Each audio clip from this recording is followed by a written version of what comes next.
നാളെ വിഷ്ണുവേട്ടനെ കോടതിയിൽ ഹാജരാക്കുമ്പോൾ വിഷ്ണുവേട്ടന്റെ രൂപത്തിലോ ഭാവത്തിലോ മാറ്റവും വരരുത്. അതുകൊണ്ട് ഇപ്പൊ വിഷ്ണുവേട്ടനെ ഞങ്ങൾക്കൊന്ന് കാണണം. അതിന് പ്രത്യേകിച്ച് തടസ്സങ്ങളൊന്നുമില്ലല്ലോ.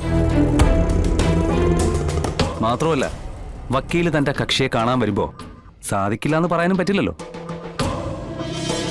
ഇവരെ വിഷ്ണുവിനെ കാണിക്ക്. സർ, മേഡം വരൂ.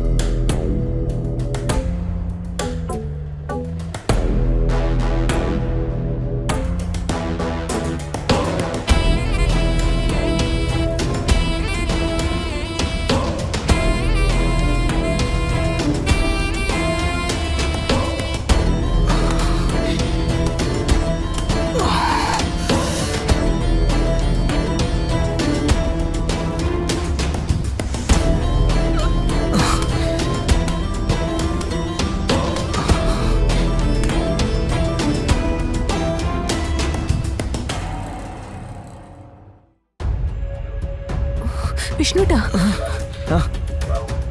വിഷ്ണുട്ടാ,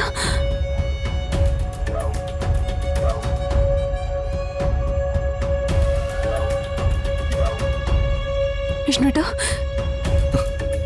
വിഷ്ണുട്ടാ, എന്തെങ്കിലും കുഴപ്പമുണ്ടോ?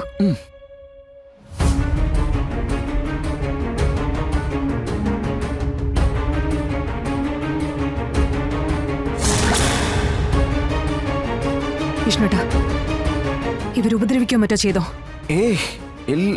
അർജുനേട്ടാ, വിഷ്ണുവേട്ടന്റെ ഒരു ഫോട്ടോ എടുക്കണം.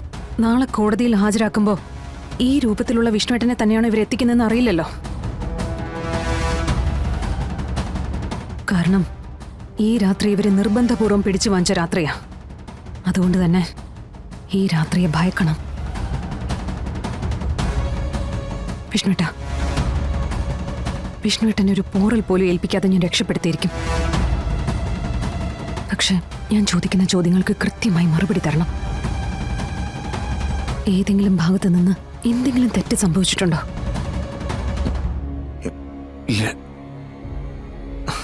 വിഷ്ണുട്ട, കഴിഞ്ഞ ദിവസം രാത്രിയിൽ വിഷ്ണുട്ട മാറി നിന്നത് ഈ കേസുമായിട്ട് ബന്ധപ്പെട്ടാണോ? സത്യം പറയണം.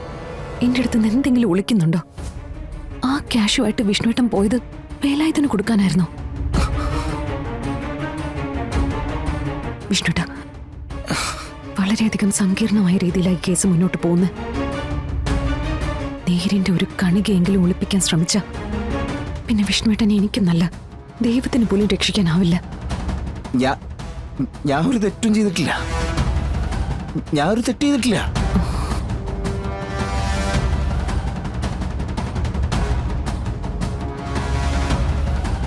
ഞാനൊരു തെറ്റും ചെയ്തിട്ടില്ലെന്ന് അതല്ലേ ഞാൻ ഇവിടെ എല്ലാം പറയുന്നേ.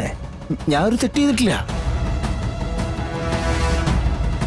അർജുനേട്ടാ, വിഷ്ണുവേട്ടനോട് എന്തെങ്കിലും പറയാനോ ചോദിക്കാനോ ഉണ്ടെങ്കിൽ ചോദിക്കാം. സർ, രേഖപ്പെടുത്താത്ത മൊഴിയുടെ പേരിൽ മൂന്നാം മുറ പാടില്ല. ഈ മുറിയുടെ ഒരുക്കങ്ങൾ കണ്ടിട്ട് സംശയം തോന്നിയോണ്ട് പറഞ്ഞതാ. ഞങ്ങള് 3 പേര് വന്ന് വിഷ്ണുവേട്ടനെ നേരിട്ട് കണ്ടതും ഈ ഒരൊറ്റ കാര്യം മനസ്സിലുള്ളതുകൊണ്ട് തന്നെയാ.